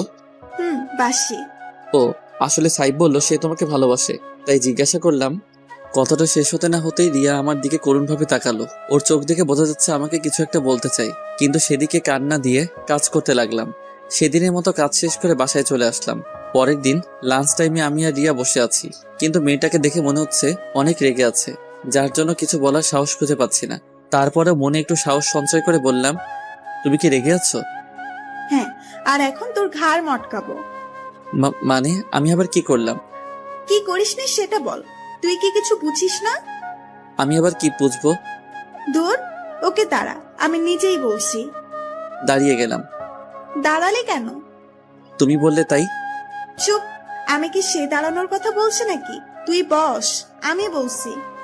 হিমেল, জানি না তুমি আমাকে তোমার কি ভাবো, কিন্তু বিশ্বাস করো, তোমাকে আমি আমার জীবনের একটা অংশ মনে করি। যেদিন তোমাকে প্রথম দেখেছিলাম সেই দিন থেকেই তোমাকে ভালো লাগতো। আর সেই দিন যে তানহাকে বাসায় নিয়ে গিয়ে নিজের বোনের অধিকার দিয়েছো, সেই দিন থেকেই তোমাকে অনেক অনেক ভালোবাসি। তোমাকে কিছু বলার আগে উল্টো সাইফের কথা বলে আমাকে রাগিয়ে দিলে। প্লিজ হিমেল, তুমি আমাকে ফিরিয়ে দিও না। রিয়ার কথা শুনে মাথায় যেন আকাশ ভেঙে পড়লো। যাকে ভালো বন্ধু ভাবতাম সেই নাকি আজ আমাকে ভালোবাসে, কিন্তু আমি তো কাউকে ভালোবাসি না। হ্যাঁ, একজনকে এখনো ভালোবাসি, তবে সেটা সুমাইয়া। সুমাইয়া ছাড়া কাউকে আমার জীবনে কল্পনাও করতে পারি না, হোক সেটা দূরে বা কাছে। কিছু তো বলো। আমি তোমাকে ভালোবাসতে পারবো না। কেন? কারণ আমি একজনকে ভালোবাসি। কিন্তু কখনো তো আমাকে বলোনি। বলার প্রয়োজন মনে করিনি। কিন্তু তুমি আমার জীবনের একজন শুভাকাঙ্ক্ষী হয়ে থাকতে পারো, কিন্তু সঙ্গী নয়। ঠিক আছে, তবে একটা কথা জানতে চাই। কি বলো? কাকে তুমি ভালোবাসো? আমাদের ম্যাডামকে। মানে? কিন্তু উনি তো। জানি অবাক হচ্ছ, কিন্তু এটাই সত্যি। কিছু মনে না করলে জানতে পারি তোমার আর ম্যাডামের রিলেশনের কথা? কেন নয়। যখন আমরা অনার্স দ্বিতীয় বর্ষ পড়তাম তখনই সুমাইয়ার সাথে আমাদের পরিচয়। সব বড়লোক বাবার মেয়ের মতো সুমাইয়া ছিল না, ও ছিল একদম তাদের উল্টো। যেটা দেখে প্রথম আমি মুগ্ধ হই। সুমাইয়া আর আমি একই ডিপার্টমেন্টে ছিলাম, তাই পরিচয় হয় পড়াশোনার ফাঁকেই। একদিন ক্লাস শেষ করে সুমাইয়াকে বলি, সুমাইয়া, কিছু কথা বলার ছিল। বলো। আমি তোমাকে ভালোবাসি। সরি হিমেল, এটা আমি পারবো না। তুমি আগে পড়াশোনা করে নিজের পায়ে দাঁড়াও, তখন তোমার সাথে প্রেম করব। কিন্তু ততদিন হয়তো তুমি থাকবে না। তবে আমার থেকেও ভালো কাউকে জীবনে পাবে। আর কিছু না বলে সুমাইয়া চলে যায়। কিন্তু তখন ছিলাম নাছোড়বান্দা, আর এমনিতেই কলেজে থাকাকালীন ছিলাম 1 নাম্বার বাদর। এভাবে সুমাইয়ার সাথে টুকটাক কথা বলতাম। প্রতিদিন সুমাইয়াকে ভালোবাসি না বললে যেন আমার দিনটাই মাটি হয়ে যেত। প্রতিদিন ভিন্ন ভিন্ন ভাবে ভালোবাসি কথা বলতে হয়েছে, আর সুমাইয়া একইভাবে একটা উত্তর দিয়েছে, আগে নিজের পায়ে দাঁড়াও। অনেক সময় সুমাইয়ার প্রতি রাগ হতো, কিন্তু কিছু বলতে পারতাম না। একদিন হঠাৎ করে বন্ধুদের না বলে আব্বু আম্মুর সাথে মামা বাসায় চলে যাই। প্রায় 1 সপ্তাহ পরে যখন কলেজে আসি তখনই আমার উপর দিয়ে সিডর বয়ে যায়। তুই আমাকে কিছু না বলে চলে গেলি মামা বাসায়। আমাকে বলিস নাই কেন? কি বলতাম? জানিস আমি কত কষ্ট পেয়েছি? চুপ শালি, এত সময় ধরে মারছিস, আমার মনে হয় কষ্ট হচ্ছে না? ওকে, এসব বাদ, এখন চল। কোথায় যাব? প্রেম করতে। কার সাথে? আমার সাথে। কোনো সমস্যা? আরে না বাবু। তারপর সুমাইয়াকে কোলে তুলে নিয়ে পুকুর পাড়ে চলে আসি। সেদিন থেকে শুরু হয় আমাদের ভালোবাসা। প্রায় 1 বছর কেটে যায়, দুজনেই অনেক হ্যাপি ছিলাম। কিন্তু হঠাৎ করে আমি সুমাইয়ার সাথে ব্রেকআপ করি, সেটাও কোনো কারণ ছাড়া। সুমাইয়া অনেক কান্না করছিল, কিন্তু সেদিন আর সুমাইয়ার দিকে দেখেছিলাম না। আমার নিজেরও অনেক কান্না পেয়েছে, কিন্তু করতে পারিনি। কিভাবে করব? আমি তো মধ্যবিত্ত ঘরের ছেলে। ফাইনাল ইয়ারের এক্সাম দেওয়ার পর থেকে আমাদের মাঝে আর কোনো যোগাযোগ ছিল না। আর এখন তো তুমি সব জানোই। কথাগুলো শোনার পর রিয়া চোখ মুছে চলে যেতে লাগলো। রিয়া, আমি সরি। কোনো ব্যাপার না। আর সাইফের কথা ভেবে দেখতে পারো। আমার কথার কোনো উত্তর না দিয়ে রিয়া চলে গেল। সেখানে আর বসে না থেকে ডেস্কে বসে কাজ করতে লাগলাম। স্যার, ম্যাডাম আপনাকে ডেকেছেন।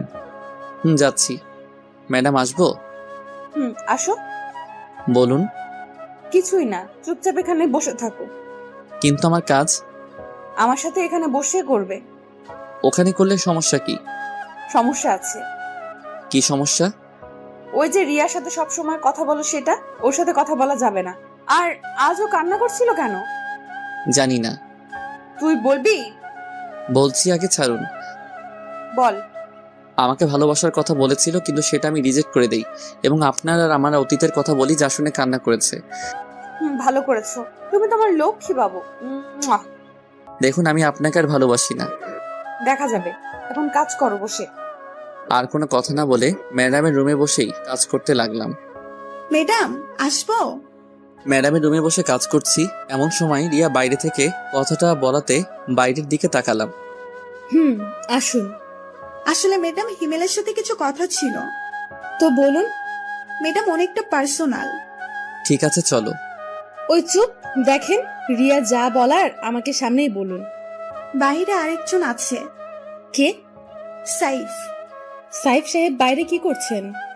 আসলে ম্যাডাম হিমেল আমার আর সাইফের রিলেশনশিপের অনেক হেল্প করেছে, এই জন্যই কিছু কথা বলতে চাইছি আমরা দুইজন। ও এই কথা, ঠিক আছে চলুন, আমিও যাব। আপনি যাবেন মানে? আমি যাব। তাহলে আমি যাব না। কেন যাবে না?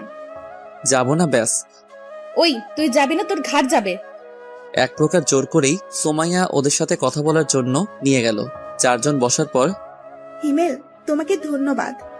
কিসের জন্য? এই যে আমাদের রিলেশনশিপে হেল্প করে। তবে হিমেল ভাই নিজের জন্য কিন্তু কাজটা করেছে। কিসের কাজ? আপনাকে এখনো হিমেল ভাই ভালোবাসে। ওই চুপ করুন, কি সব বলছেন? ওই চুপ করবেন না, বলুন আপনি। সুমাইয়া ভাই এখনো আপনাকে অনেক অনেক ভালোবাসে। তাই বুঝি? কিন্তু ম্যাডাম আপনি জানেন না। জানি তো, এই জন্য তো নিজের কেবিনে বসিয়ে কাজ করায়। তোমরা কি চুপ করবে? আর ওই শালা তোরে এসব বলতে বলছে কে? যেটা সত্যি সেটাই বলছি ভাই। রাগ তোর সত্যি? আহা বাবু, রাগ করছো কেন? আবার বাবু? তাহলে কি বলবো বাবু? চুপ শালি, থাক তোরা, আমি বাসায় গেলাম। আরে রাগ করছো কেন? তাহলে কি করব? ঠিক আছে এখন এসব বাদ দাও। ম্যাডাম আর হিমেল বলো কি খাবে? সোমাইয়া, আর হিমেল কি খাবে? বিষ খাবো, এখানে কি পাওয়া যাবে? এত কথা বলিস কেন? আর আমি যা অর্ডার করেছি সেটাই দুজনে খাবো, আপনারা অর্ডার করতে পারেন। ঠিক আছে। তারপর রিয়া খাবার অর্ডার দিল। থাপ্পড় খেয়ে গালে হাত দিয়ে চুপচাপ বসে আছি, কারণ আমি চাই না আরো একটা থাপ্পড় খেতে। এমনিতে শাকচুন্নির যে রাগ। আর হ্যাঁ, আপনাদের তো বলাই হয়নি, সেদিন রিয়াকে আমার আর সোমাইয়ার কথা বলার পর থেকেই রিয়া সাইফের সাথে কথা বলতো। কিছুটা আন্দাজ করতে পেরেছিলাম তারা দুজন এখন একে অন্যকে ভালোবাসে, কিন্তু নিশ্চিত ছিলাম না। তবে আজ নিশ্চিত হলাম। এক সপ্তাহের ব্যবধানে দুজন দুজনকে ভালোবেসে ফেললো। আর আমি সেটা তো সেদিন থেকে কুয়ার মধ্যে পড়ে আছি, যেদিন থেকে সুমাইয়া তার কেবিনের ভিতরে আমার ডেস্ক করে দিছে। সব সময় জ্বালাতন, সে যাই হোক। লাঞ্চ শেষ করে অফিসে এলাম, কাজ করছি এমন সময় সুমাইয়া চেয়ারটা তার দিকে ঘুরিয়ে নিল। কি হলো আবার? সুমাইয়া কোনো কিছু না বলে আমার কোলে এসে বসলো। কি করছো? যেটা করছি সেটা করতে দাও। নিশ্চুপ, কারণ মুখ ধরে রাখছে। বাবু তুমি এমন কেন? রাখ তোর বাবু। দেখ, এই রোমান্টিক সময় যদি তুই এইসব বলিস তোর খবর আছে কিন্তু। আমি এত রোমান্টিক না যে তোর সাথে রোমান্স করব এখন। সুমাইয়া কিছু না বলে আমার নাদান ঠোঁট জোড়াকে নিজের মনে করে চুষতে লাগলো। প্রায় 7 মিনিট পর ছেড়ে দিল। ছেড়ে দেওয়ার পর দুজনেই হাঁপাতে লাগলাম। কেমন লাগলো বাবু? একদম জঘন্য। তাহলে আবার দেই? তার আর দরকার নাই। আমার কোল থেকে উঠে ডেস্কের উপরে বসে দুপা চেয়ারের দুই পাশে দিয়ে আমাকে দোলাতে দোলাতে বলল, কেন? যদি আমার পেট খারাপ হয়। পাগল, কিস করলে পেট খারাপ হয় তোমাকে কে বলেছে? ফেসবুকে দেখেছিলাম গার্লফ্রেন্ডকে কিস করে পেট খারাপ বয়ফ্রেন্ডের। মজা নাও। আরে না, সত্যি দেখেছিলাম। আচ্ছা এসব বাদ, এখন বলো তুমি আমাকে মিথ্যা বলতে কেন? কি মিথ্যা বলতাম? এই যে তুমি আমাকে ভালোবাসো না। সত্যি ভালোবাসি না। দেখা যাবে বিয়ের পর। কাদের বিয়ে? তোমার আর আমার। হবে না বিয়ে। বাজি? আমি বাজি। বাট কি বাজি? তুমি যা বলবে তাই। ঠিক আছে, আমি যদি তোমাকে বিয়ে করতে পারি তাহলে তোমার সাধ্য মতো কিছু কাজ করতে দিব, সেগুলো তোমার হাড়ে হাড়ে পালন করতে হবে। ওকে, আর যদি বিয়ে না হয়? তাহলে সারা জীবনের জন্য তোমার জীবন থেকে চলে যাব। সুমাইয়া কথা শুনে বুকের ভিতর নিজের অজান্তেই ফ্যাত করে উঠল। হয়তো আমি ওকে হারাতে চাই না, কিন্তু সুমাইয়া ওর পরিবার রেখে আমাদের পরিবারে কিভাবে থাকবে? সুমাইয়া হলো বাবা মায়ের একমাত্র সন্তান। এটা ছাড়াও ওর বাবার অনেক টাকা। ইচ্ছে করলে ওর বাবা একটা ভালো কোনো পরিবারে তার মেয়ের বিয়ে দিতে পারেন। কিন্তু সুমাইয়ার কথা শুনে এতটা অস্বস্তি লাগছে কেন? আমার এমন চেহারা দেখে সুমাইয়া হেসে বলল, আরে ভয় পেও না, তোমাকে ছাড়া কোথাও যাব না। প্রয়োজন হলে তোমাকে জোর করে বিয়ে করব। দেখা যাক। সুমাইয়া তখন কিছু না বলে উঠে আমার কপালে চুমু খেয়ে বলল, কাজ করো এখন। হুম। তারপর কাজে মন দিলাম। অফিস শেষ করে বাইরে রিক্সার জন্য অপেক্ষা করছি, কিন্তু কোনো মতে রিক্সার কোনো খোঁজ নাই। হেঁটে যাব বলে পা বাড়ালাম, এমন সময় সুমাইয়া গাড়ি দিয়ে পথ আটকালো। বাবু ওঠো। ওই চুপ, সবসময় মজা ভালো লাগে না। মজা কেন করব? আর ওঠো। না থাক, আমি হেঁটেই যাব। এই উঠবি তুই? না। শালা, তুই উঠবি না মানে তোর বাপ উঠবে। তাহলে আব্বুকে গিয়ে বলো। কলার ধরে গাড়ির মধ্যে নিয়ে গেল। তুমি আমাকে নির্যাতন করছো কেন? কি বললে? এটা নির্যাতন? তো নয়তো কি? আর তুমি যে আমার সাথে ব্রেকআপ করছিলা, সেটা আমাকে টর্চার করা হয়নি? এসব বাদ দিয়ে চুপচাপ বসে থাকো।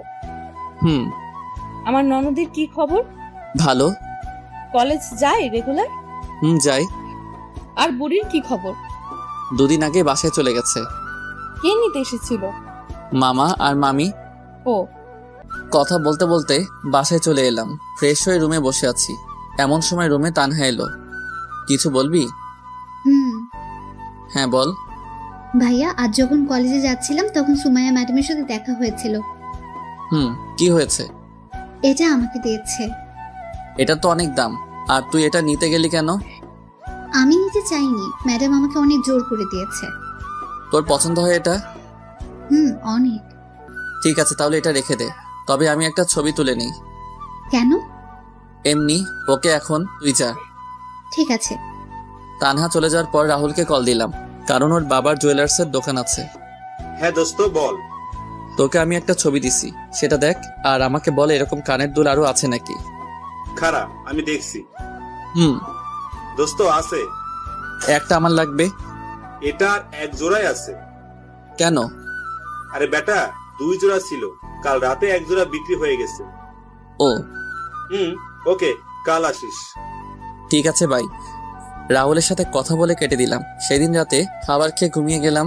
সকালে অফিসে যাওয়ার পথে রাহুলের জুয়েলারির দোকান থেকে কালকের ওই কানের দুলটা নিয়ে গেলাম। অফিসে আজ তাড়াতাড়ি যাওয়ার জন্য আগে থেকেই রুমে বসে কাজ করছিলাম। হঠাৎ কারো আগমন লক্ষ্য করতে দেখলাম ম্যাডাম এসেছে। আরে জানো, এত সকাল সকাল কেন? আমার কথা কি মনে পড়ছিল? দেখুন ম্যাম। তোমাকেই তো দেখছি। ধুর। বাবুটা রাগ করেছে বুঝি?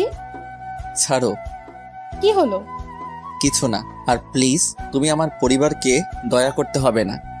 মানে কিসের দয়া? এইটা। এটা তোমার কাছে কেন? তোমাকে ফেরত দেওয়ার জন্য এনেছি। কেন? যার জিনিস তাকে দিতে এসেছি। কিন্তু আমি তো। সেসব আমি কিছু জানতে চাই না। আর এটা তোমার জিনিস, তুমি রাখো। দয়া করে আমার পরিবারকে কিছু দান করতে হবে না। ওই চুপ। আর ধুর, আমি নিলাম ঠিক আছে, কিন্তু বাসর রাতে এটাই তোর হাত থেকে পড়বো, মনে থাকে জানো। বিয়ে হলে তো দেখা যাবে। আর শোনো, আমি আজ অফিসে থাকতে পারবো না। তো আমি কি করব? কোনো গুরুত্বপূর্ণ কাজ থাকলে সেগুলো তুমি সলভ করে দিবে। ঠিক আছে, চেষ্টা করব। ঠিক আছে, আমি যাই তাহলে। জি। সুমাইয়া চলে যাওয়ার পর আবার কাজ করতে লাগলাম। হঠাৎ সুমাইয়ার ব্যবহারের কথা মনে পড়ল। অফিসে এলো কিন্তু কোনো কাজ না করে চলে গেল। কি এমন কাজ যে আসার সাথে সাথে চলে যেতে হবে? আর এতই যদি দরকারি কাজ থাকে তাহলে আসার কি দরকার ছিল? সবকিছু মাথার উপর দিয়ে গেল। সেসব আর চিন্তা না করে কাজে মন দিলাম। সারাটা দিন কাজ করতে অনেকটা বোরিং লাগছে, কারণ প্রতিদিন সুমাইয়ার সাথে বকবক করতে করতে দিনটা পার হয়ে যায়। কিন্তু আজ সে নেই। আগে বাইরে কাজ করতাম, তখন কারোর সাথে কথা বলতে পারতাম, কিন্তু এখন রুমের মধ্যে কারোর সাথে কথা বলতে পারছি না। কোনো রকম দিনটা পার করে বাসায় চলে এলাম। বাসায় এসে ফ্রেশ হয়ে ছাদে গিয়ে সিগারেট খেতে লাগলাম। অনেকদিন ছাদে আসি না, তবে এখন কেন জানি না সিগারেট অনেক ভালো লাগে। আগে 2 চোখে দেখতে পারতাম না, কিন্তু এখন নিজের অজান্তেই ভালো লাগা কাজ করে। প্রতিদিন কমপক্ষে 2টা খেতেই হয়, আর না খেলে কেমন জানি মনটা খচখচ করে। সে যাই হোক, সিগারেটটা ধরিয়ে খেতে লাগলাম আর ছাদে হাঁটতে লাগলাম। কিছু সময় ছাদে থাকার পর রুমে চলে এলাম। একটু পর তানহা ডেকে গেল। আম্মু আব্বু নাকি ডাকছে, তাই আর দেরি না করে আব্বু আম্মুর কাছে গেলাম। আমাকে ডেকেছো? বলো। আগামী সোমবার তোমার বিয়ে। আব্বুর কথা শুনে মনে হচ্ছে আকাশ থেকে পড়লাম। মনে হচ্ছে আমি স্বপ্ন দেখছি। আব্বু, এটা স্বপ্ন নয় তো? চুপ হারামজাদা, তোর সাথে কি তোর আব্বু মজা করছে? সেটা আমি কি করে বলবো, মজাও তো করতে পারে। হিমেল আমি সিরিয়াস। কিন্তু আব্বু, পাত্রী তোমরা কই পেলে? পাত্রী পাইনি, পাত্রী নিজে এসে আব্বু আম্মুর কাছে ধরা দিয়েছে। কি? কে এসে? তোর অফিসের বস। কি বলছো এসব? ঠিকই বলছি, আমরা সবাই রাজি, এখন তুমি কি বলো? আব্বু, এটা ঠিক হবে না। কেন হবে না? কারণ ওরা অনেক বড় লোক, আর ওর বাবার সম্পত্তির গরমে থাকবে। আমার কি কম আছে? আর মেয়েটা খারাপ না। তানহা সব বলেছে তোর আর ওই মেয়েটার কথা। তানহা? ওকে ভয় দেখিয়ে লাভ নাই, তোর আব্বু যেটা বলছে সেটাই ফাইনাল। কিন্তু কোনো কিন্তু নাই, সোমবার তোমার বিয়ে মানে বিয়ে। দূর, ভাল লাগে না। আর কোনো কথা না বলে রুমে চলে এলাম। দূর, আমাকে কোনো কিছু না বলে বিয়ে ঠিক করে ফেলার কোনো মানে হয়? আর এইসব বিয়েটি কিভাবে ঠিক হলো তানহাকে জিজ্ঞেস করি, দেখিও জানে কিনা। তানহা, বলো। তুই বাইরে দাঁড়িয়ে কেন? আমি জানি এখন যদি আমি রুমে যাই তাহলে তুই মারবি বা বকা দিবি। আরে না, কিছু বলবো না। প্রমিস? আয়। বল। আমার বিয়ে ঠিক করতে কে এসেছিল? ম্যাডামের বাবা। তুই কি বাসায় ছিলি? আর কখন এসেছিল? বিকেল 3টার সময়। আর ভাইয়া, তুই বিশ্বাস করবি না, ম্যাডামের বাবা অনেক ভালো। প্রথমে আব্বু রাজি ছিল না, কিন্তু যখন বলল সুমাইয়ার কোনো মা নেই, তখন আম্মুর মন গলে পানি হয়ে যায়। আর আম্মু আব্বুকে কিছু একটা বলে, যার জন্য আব্বু রাজি হয়ে যায়। ঠিক আছে। আর তোর কলেজ কেমন চলছে? অনেক ভালো। কিছু বন্ধু হয়েছে? 3জন, প্রিয়া, কেয়া, তিশা আর নুসরাত। ছেলে বন্ধুরাই? না, আর প্লিজ কারণ জানতে চাস না। ঠিক আছে, এখন তুই চা। তানহা আর কিছু না বলে চলে গেল। রুমে শুয়ে শুয়ে ভাবতে লাগলাম কি থেকে কি হচ্ছে। সুমাইয়ার পরিবার যেমন বড়লোক, আমরা সেরকম নই, কিন্তু তারপরেও তার বাবা রাজি হয়ে গেল। হয়তো মেয়ের সুখের কথা ভেবেই রাজি হয়েছে। কিন্তু সুমাইয়ার সাথে যদি আমার বিয়েটা হয়েও যায়, তাহলে তো আমার জীবন একদম তেজপাতা করে ছাড়বে। তার উপর বাজি তো আছেই, যা হবে দেখা যাবে। এসব ভেবে আর লাভ নেই। সেদিনের মতো ঘুমিয়ে গেলাম। পরের দিন। কি রে ভাইয়া, আজ অফিসে যাবি না? যাব। তাহলে ঘুম থেকে ওঠ, আজ আমিও তোর সাথে অফিসে যাব। তুই কেন যাবি? ম্যাডাম যেতে বলেছে। কেন? সেটা জানার জন্যই তো যাব। ঠিক আছে। তাড়াতাড়ি ওঠ। আর শোয়না থেকে উঠে ফ্রেশ হয়ে নিলাম। তারপর সকালে নাস্তা করে অফিসের জন্য বের হলাম। সাথে তানহা। দুজন একটা রিক্সা করে অফিসে চলে এলাম। আরে তানহা, কেমন আছো? এই তো আপু ভালো, আপনি কেমন আছেন? ভালো। তা কি মনে করে আস? ম্যাডাম দেখেছেন। ও, তাহলে যাও। কথা বলা শেষ করে তানহাকে সাথে করে কেবিনে ঢুকলাম। আমাদের দেখে কাজ বন্ধ করে উঠে দাঁড়ালো। আমি আমার চেয়ারে গিয়ে বসলাম। ওপর দিকে সুমাইয়া আর তানহা সোফার উপরে বসলো। তানহা, তুমি কি এখনো আমার উপরে রেগে আছো? যদি রেগে থাকো তাহলে তুমি বলো, আমি তোমার পা ধরে ক্ষমা চেয়ে নিচ্ছি। ছি ছি, কি করছেন ম্যাডাম? আর সেসব অনেক আগেই ভুলে গেছি। মিথ্যা বলছো তুমি, এখনো আমাকে ক্ষমা করতে পারোনি। আরে বলছি তো ম্যাডাম, ক্ষমা করে দিয়েছি। তাহলে ম্যাডাম বলছো কেন? ঠিক আছে, আর বলবো না। এখন থেকে ভাবি বলবে। ওই কিসের ভাবি? এখনো বিয়ে হয়নি। তানহা, একদম ভাবি বলবি না। ভাইয়া তুই চুপ কর, ভাবির সাথে আমাকে কথা বলতে দে। আর কিছু বললাম না। আর এই নাও দুল। কিসের দুল?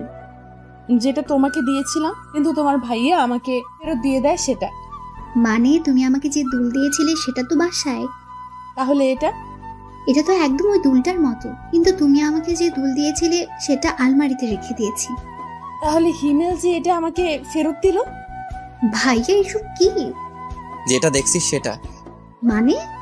তোকে যে দুল সুমাইয়া দিয়েছিল সেরকম অন্য একটা দুল তাকে ফেরত দিয়েছি। তুই আমার বোন, তোকে কেউ দয়া দেখিয়ে কিছু দিবে সেটা আমি মানতে পারবো না, তাই তাকে সেরকম অন্য একটা দুল কিনে ফেরত দিয়েছি। একদম চুপ, আমি আমার ননদকে দিতেই পারি, এতে দয়ার কি আছে? বিয়ের আগে আমি কিছু নিতে দিব না। ভাবি আর কিছু বলবে না, এটার জন্যই ডেকেছিলাম। ও, তাহলে আমি যাই। ভাইয়া গেলাম। সাবধানে যাস, আর গিয়ে আমায় একটা কল করিস। ঠিক আছে। তানহা চলে যাওয়ার পর আবার কাজে মন দিলাম। কিছু সময় পর পেছন থেকে গলা জড়িয়ে ধরলো। বুঝতে বাকি রইল না এটা সুমাইয়া ছাড়া কেউ না। বাবু, আমি বুঝতে পারছি কেন তুমি আমাকে দুল দিয়েছো। কেন দিয়েছি? কারণ দুলটা তোমার অনেক পছন্দ হয়েছে, যার জন্য আমাকে দিতে চেয়েছিলে। কোনো কারণ না পেয়ে এইভাবে আমাকে দিলে, তাই না? জি না। আমি জানি। জানো ভালো, এখন ছাড়ো, কাজ করব। না, ছাড়বো না। প্লিজ ছাড়ো, কাজ করতে দাও। তাহলে একটা পাপ্পি দাও। পারবো না আমি। কেন পারবে না? এমনি। একটা দাও না প্লিজ। ওকে দাঁড়াও।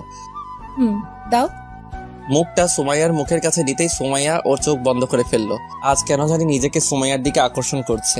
টানা টানা চোখ যা দেখে যে কেউ ওকে দেখে ফিদা হয়ে যাবে। সুমাইয়ার চোখ বন্ধ করাই আমিও ওর ঠোঁটের দিকে তাকালাম। দেখলাম ঠোঁটটা কাঁপতে শুরু করে দিছে। সুমাইয়াকে কিস করবে এমন সময় বললাম, সুমাইয়া আমার না খুব জোরে চেপেছে। কথা বলার পরপরই চোখ খুলে আমার দিকে রাগি মুটে তাকালো। মনে হচ্ছে আমাকে এখন ইচ্ছা মতো পিটাবে। মানে হিসু, 1 নাম্বার যাকে বলে। কিস করার সময় এটা পাওয়ার ছিল নাকি তুই এমনি বলছিস? ছি, আমি কি তোমাকে মিথ্যা বলতে পারি বলো? জানা আছে তো সত্য কথা। তাহলে আমি যাই। যাই মানে? কোথায় যাবি? ওই যে হিসু করতে। তোর সাথে আমিও যাব। কি, তুমি যাবে কেন? দেখবো তাই। ছি, তোমার লজ্জা লাগবে না? চুপ কর হারামি। আমি কি তোর মতো লুচু নাকি? দেখবো তুই করবি নাকি আমাকে মিথ্যা বললি। এই রে, মনে হচ্ছে ধরা পড়ে গেলাম। এত কষ্টে একটা মিথ্যা কাহিনী বললাম, সেটারও ফেলুদা বানিয়ে দিল। কি হলো? কি ভাবছো? বিয়ের কথা। কার বিয়ে? আমার আর আমার। আমার আর আমার মানে কি? সরি, আমার আর তোমার। তাই বুঝি? কি ভাবছো বাবু? সময় হলেই বলবো। ঠিক আছে। এখন যাই। যাও। সেখানে আর দাঁড়িয়ে না থেকে বাথরুমে চলে গেলাম। লম্বা একটা নিঃশ্বাস ফেলিয়ে সিগারেট ধরালাম। শালার যতই বলি সিগারেট আর খাবো না, ততই নিজেকে নিকোটিনের ধোঁয়ায় আবদ্ধ করে ফেলি। সিগারেটটা তাড়াতাড়ি শেষ করে কেবিনে আসলাম। চেয়ারে বসতে বসতে সুমাইয়া প্রশ্ন করলো, এত সময় লাগে? এদিকে আসো। কেন? একটা মিটিং আছে, সেটার জন্য তোমাকে প্রস্তুতি নিতে হবে। অন্য কাউকে নাও। না, তুমি মানে তুমি। ঠিক আছে। আর মিটিং কবে? আগামীকাল লাঞ্চের পর। ঠিক আছে, দাও। এখানে সব আছে, সমস্যা হলে আমার থেকে জেনে নিবে। আর যদি ভুল হয় তাহলে আমার বোনের মতো আমাকে বকা দিবে? না, তোমাকে থাপ্পড় দিব। এক কথা শুধু বারবার বলে। মনে হচ্ছে রেগে গেছে, তাই আর কিছু বললাম না। সারাদিন আমাকে রাগাই, কই আমি তো কিছু বলি না, আর এইটুকুতেই রেগে গেল। ওকে আমিও আর ডিস্টার্ব করব না। মাথা থেকে সব ঝেড়ে ফেলে কাজে মন দিলাম। অনেক সময় কাজ করার পর বাইরে যেতে দেখলাম সবাই লাঞ্চ করতে গেছে, তাই আমিও কেবিনে চলে আসলাম। দেখলাম সুমাইয়া টিফিন বের করছে। ওকে টিফিন বের করা দেখে আবার বাইরে চলে এলাম। অবশ্য সুমাইয়া 2-1 বার ডাক দিয়েছিল, কিন্তু আমি না শোনার ভাব করে বাইরে চলে আসি। লাঞ্চ টাইম, যার জন্য কোনো কাজ নেই, তাই অফিসের বাইরে এসে একটা চায়ের দোকানের সামনে এসে সিগারেট ধরালাম। লাঞ্চ টাইমটুকু পার করতে করতেই 5টা সিগারেট শেষ। ভাবছি আরো একটা ধরাবো, কিন্তু মোবাইলে সময় দেখার পর আর খেলাম না। তারপর আবার অফিসে চলে এলাম। প্রায় সবাই আবার কাজে মন দিয়েছে। আমিও কেবিনে ঢুকলাম। কোথায় গিয়েছিলা? বাইরে। কেন? লাঞ্চ করতে। আমি ডাকলাম শুনলে না কেন? শুনতে পাইনি। ঠিক আছে, আসো, এখন খাবো। আমি বাইরে থেকে খেয়ে এসেছি। জানি তুমি মিথ্যা বলছো। সত্যি বলছি। না, মিথ্যা। কুত্তা, তোর শরীরে কিসের গন্ধ এটা? মানে কিসের গন্ধ? তুই সিগারেট খাস? আরে না, আমি এসব খাই না। তাহলে আমি কি ভুল গন্ধ পাচ্ছি? সেটা আমি কি করে বলবো? কুত্তা, বানর, ইঁদুর, তুই বাইরে এটা খাওয়ার জন্যই গিয়েছিলি। আমি কি বুঝি না মনে করছিস? বাথরুমে চল। কেন? ফ্রেশ হবি। তারপর বাথরুমে গিয়ে ফ্রেশ হয়ে নিলাম। ফ্রেশ হয়ে কেবিনে ঢুকে কাজ করব, কিন্তু সুমাইয়া বাধা দিল। কি হলো আবার? খাবার খাবো, তারপর কাজ। তো তুমি খাও, আমি খেয়েছি। ওই, তুই সিগারেট খোর। আমি ভালো করে জানি তুই কিছু খাস নাই, তাই বেশি কথা না বলে তাড়াতাড়ি আয়।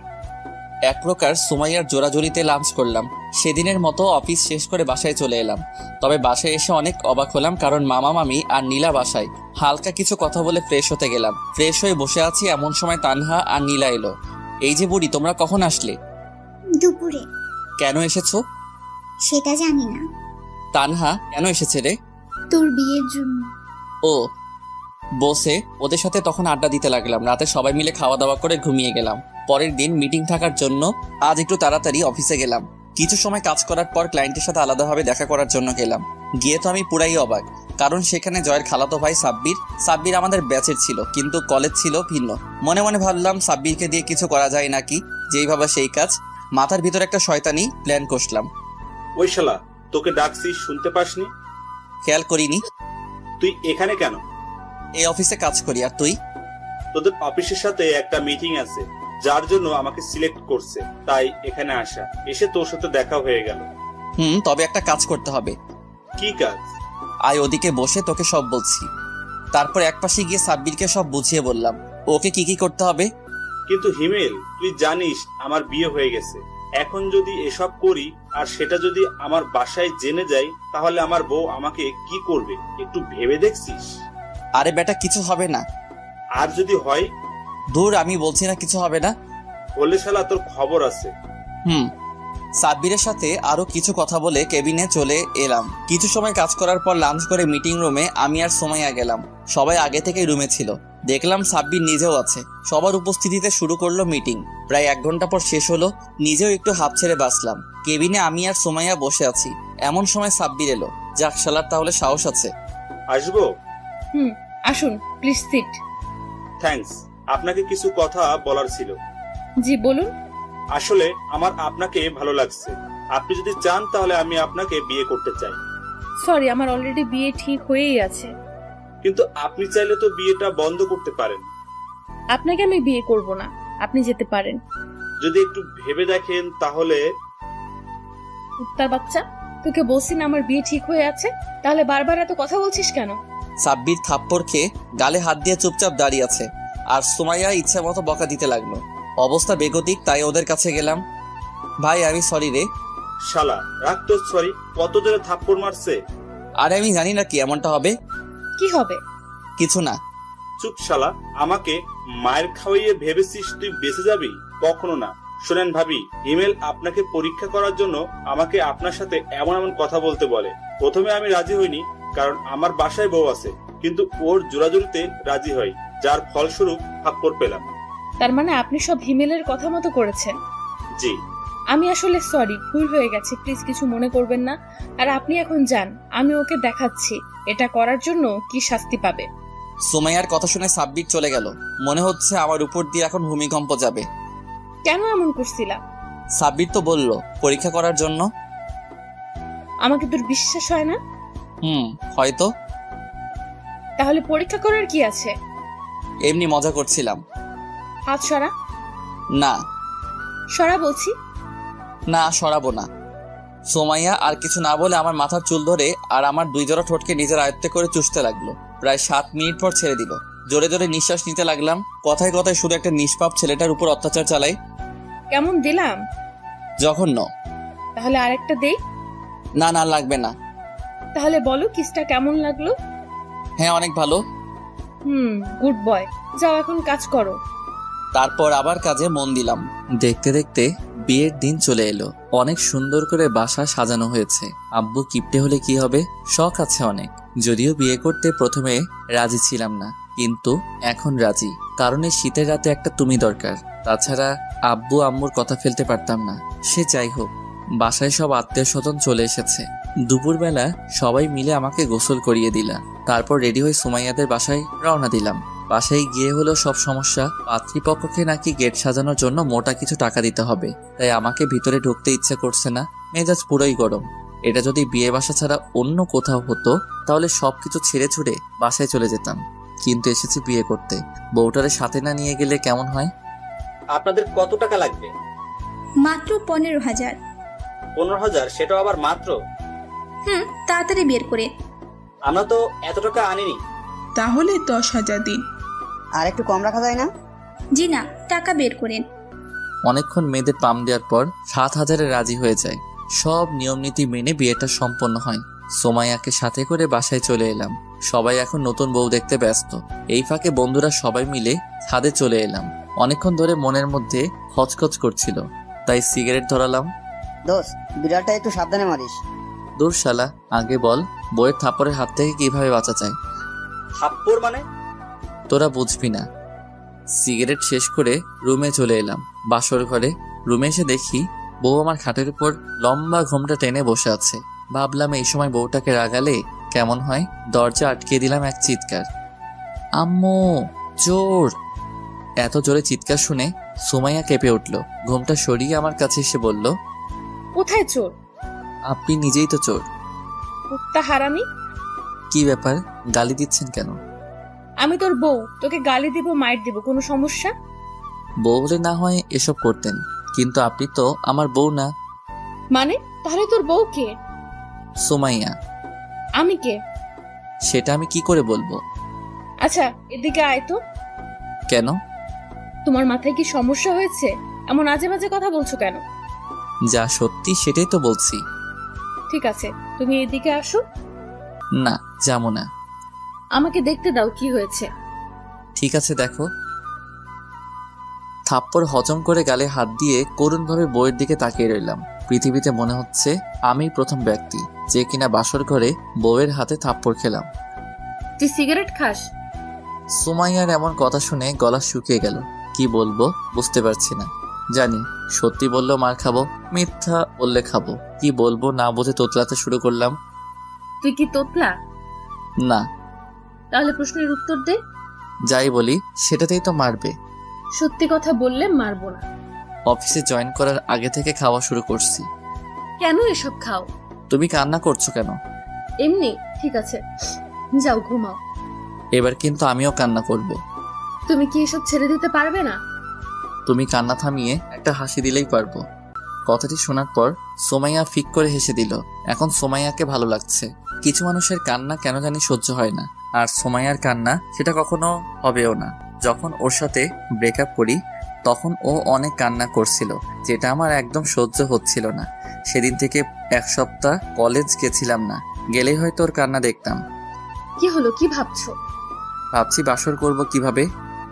জি না সোনা, আমার সাথে যে বাজি ধরছিলা সেগুলো আগে পূরণ করো, তারপর বাসর। কি? কি নয়, জি। থাকবো না আমি এই বাসায়। ঠিক আছে, চলে যাও। আমি যাব কেন? এটা আমার বাপের বাড়ি, তুমি যাও। আইসে বাড়ি দেখাইতে, কথা না বললে ফ্লোরে ঘুমাও। আমার কিন্তু ঠান্ডা লাগবে। তাহলে ঘুমাতে লাগবে না, খাটেই আসো। ধন্যবাদ বউ, তুমি আমার অনেক অনেক ভালো আর কিউট বউ। থাক, আর পাম দেওয়া লাগবে না। না সত্যি। আচ্ছা বউ, আমি তোমাকে একটু জড়িয়ে ধরি। সোমাইয়া কিছু কথা না বলে আমার পেটের উপর বসলো। এখানে বসলে কেন? তুই আমারে বউ বউ করছিস কেন? কেন বউ? চুপ, আমার কি নাম নেই? আছে, বাট এটা ভালোবেসে বলছি। রাখ তোর ভালোবাসা। ঠিক আছে। লাইট বন্ধ করো। লাইট বন্ধ করলে আমার ভয় লাগে। আজ লাগবে না। কেন? এত কেন কেন করছিস কেন? যেটা বলছি সেটা কর। লাইটটা বন্ধ করতেই সুমাইয়া পাগলের মতো কিস করতে লাগলো। আরো অনেক কিছু হয়েছে, কিন্তু আপনাদের বলা যাবে না। বললে আমিও লজ্জা পাবো, সাথে আপনারাও লজ্জা পাবেন, তাই এটা না বলাই ভালো। আর যারা একান্ত জানতে চান বাসর ঘরে কি হয়, তাহলে বিয়ে করে নেন। যতই হোক বাসরাত বলে কথা, দুজনে কখন ঘুমিয়ে গেছি খেয়ালই করিনি। সকালে ঘুম থেকে উঠে দেখি সুমাইয়া আয়নার সামনে বসে চুল ঠিক করছে। উঠে গিয়ে কোমরে হাত দিয়ে সুমাইয়ার চুলের মধ্যে মুখ ডুবিয়ে দিলাম। হঠাৎ এমন করায় সুমাইয়া অনেকটা কেঁপে উঠল। তারপর স্বাভাবিক হয়ে বলল, কখন উঠলা? এই মাত্র। শাওয়ারে যাও। একটু পর।